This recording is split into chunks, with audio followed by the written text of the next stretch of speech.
Assalamualaikum warahmatullahi wabarakatuh. Pertama-tama saya panjatkan puja dan puji syukur terhadap Allah Subhanahu wa taala yang masih memberikan rahmat, kesehatan dan kesempatan sehingga saya dapat mengerjakan pekerjaan saya kali ini pada tanggal 9 Mei 2020. Dan saya juga berterima kasih kepada Ibu Puspitasari STMeng selaku dosen kristalografi dan mineralogi. Perkenalkan, nama saya Fuad Yasina Abdullah, Stambuk F121 19096, jurusan S1 Teknik Geologi. Pada kesempatan kali ini saya akan menjelaskan mengenai kristalografi. Kristalografi merupakan cabang dari mineralogi yang terfokus pada sistem kristal. Sedangkan kristal sendiri adalah suatu padatan yang esensial memiliki suatu pola difraksi tertentu. Dapat dikatakan jika kristal adalah padatan yang disusun oleh atom, berulang 3-dimensional, serta dapat difraksikan oleh sinar X. Secara sederhana, kristal merupakan zat padat yang terdiri atas susunan atom dan molekul yang teratur. Hal ini dapat dilihat dari permukaan kristal yang berupa bidang, datar, dan rata, mengikuti suatu pola tertentu. Bentuk kristal terdapat beberapa tahapan untuk menjadi sebuah batuan kristal, dan setiap tahap yang terjadi pada batuan kristal akan berpengaruh pada sifat-sifat dari kristal. Tahapan itu juga sangat bergantung dari bahan dasar dan kondisi lingkungan kristal itu berasal. Fase-fase atau tahapan pembentukan kristal secara umum yaitu 1. Fase cair ke padat. Pada fase ini cairan merupakan bahan dasar dari pembentukan kristal mengalami proses pembekuan atau pemadatan sehingga membentuk batuan kristal. Proses ini sangat dipengaruhi oleh perubahan suhu lingkungan kristal yang berasal dari bahan cair. Biasanya terjadi dalam skala luas, bisa jadi karena faktor alam maupun faktor industri.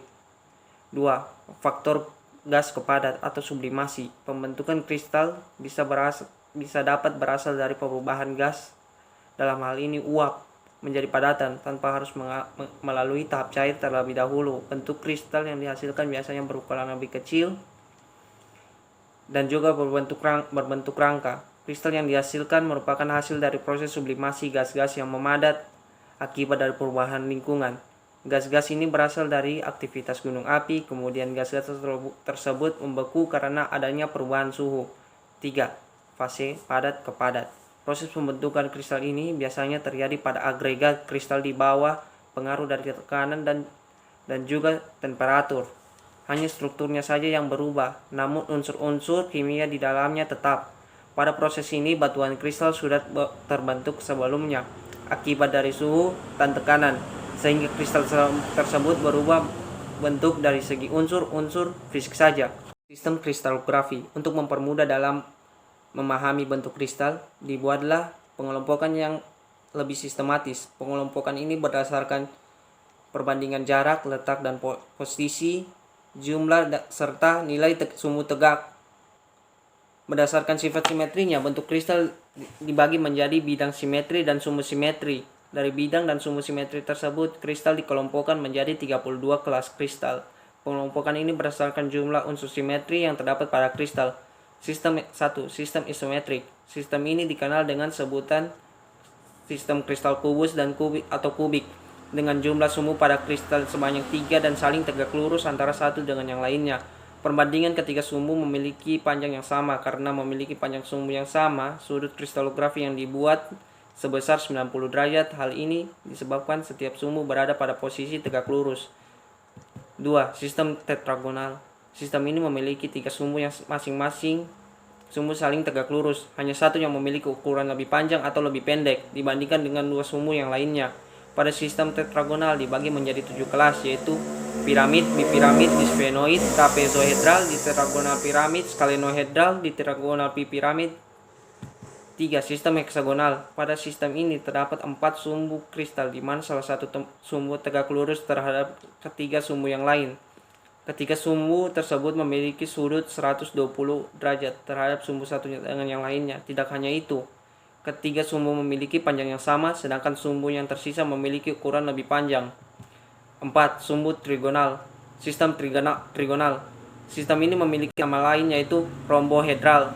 Beberapa ahli berpendapat jika sistem ini masuk ke dalam sistem kristal heksagonal sebab cara penggambarannya cukup sama. Hanya saja terdapat perbedaan, yaitu sistem trigonal setelah terbentuk bidang datar berupa segi 6, kemudian dibentuk segitiga dengan cara menghubungkan 2 titik sudut di mana titik tersebut melewati 1 titik sudutnya. Sistem ini terbagi menjadi 5 kelas, yaitu trigonal piramid, trigonal trapezohedral, di tetragonal piramid, di trigonal scalynohedral, dan rombohedral. 5. Sistem ortorombik. Sistem ini dikenal dengan sebutan sistem rombis, memiliki 3 sumbu simetri kristal saling tegak lurus antara satu dengan yang lainnya. Masing-masing sumbu mempunyai panjang yang berbeda. Pada sistem ortorombik dibagi menjadi 3 kelas, yaitu piramid, bipiramid, dan bisfenoid. 6. Sistem monoklin. Monoklin sendiri memiliki arti yaitu hanya terdapat satu sumbu yang miring dari 3 sumbu yang ada. Selain itu, ketiga sumbu tersebut mempunyai panjang yang sama. Salah satu sumbu berukuran pendek dan salah satunya memiliki ukuran yang panjang. Sistem monoklin ini terbagi menjadi 3 kelas, yaitu sfenoid, doma, dan prisma. 7. Sistem triklin. Sistem ini terdapat 3 sumbu kristal, sumbu simetri, di mana antara satu sumbu dengan yang lainnya tidak saling tegak lurus dan juga ketiga sumbu tidak memiliki panjang yang sama. Penentuan nilai kristal. Penentuan nilai kristal diantaranya menurut Hermann Maugin dan Schonflies. Simbol Hermann Maugin adalah simbol yang menerangkan ada atau tidaknya bidang simetri dalam suatu kristal yang tegak lurus terhadap sumbu-sumbu utama dalam kristal tersebut. Hal ini dapat dilakukan dengan mengamati sudut bidang yang ada pada kristal tersebut. Menurut Schonflies, sistem reguler.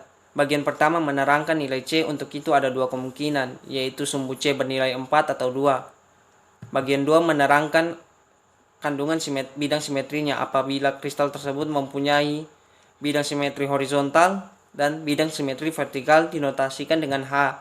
Kalau mempunyai bidang simetri diagonal dan bidang simetri vertikal dinotasikan dengan V. Kalau mempunyai bidang simetri diagonal saja dinotasikan dengan D.